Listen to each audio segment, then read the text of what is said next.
ఇడ్లీని మీరందరూ మంచి టిఫిన్ అని చెప్పుకుంటూ బాగా తింటుంటారు.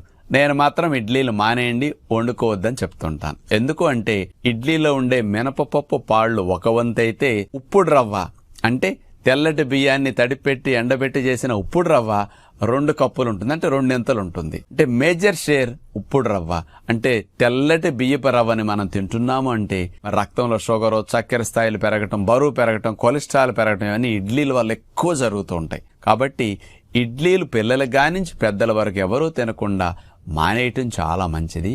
ఇడ్లీ స్థానంలో ఆవిరి కుడుము చాలా మంచిది. ఎందుకు అంటే ఆవిరి కుడుము కేవలం మినపప్పుతో మాత్రమే చేస్తారు కాబట్టి, అది కూడా పొట్టు తీయకుండా మినపప్పు రుబ్బుకుని మీరు ఆవిరి కుడుము వేసుకుంటే ఇందులో 25% ప్రోటీన్ వస్తుంది, కార్బోహైడ్రేట్స్ తగ్గుతాయి, హై ప్రోటీన్ పొట్టు తీయనందువల్ల ఫైబర్ కూడా వెళుతుంది కాబట్టి లాభం ఎక్కువ వస్తుంది. కాబట్టి ఆవిరి కుడుము తిందాం.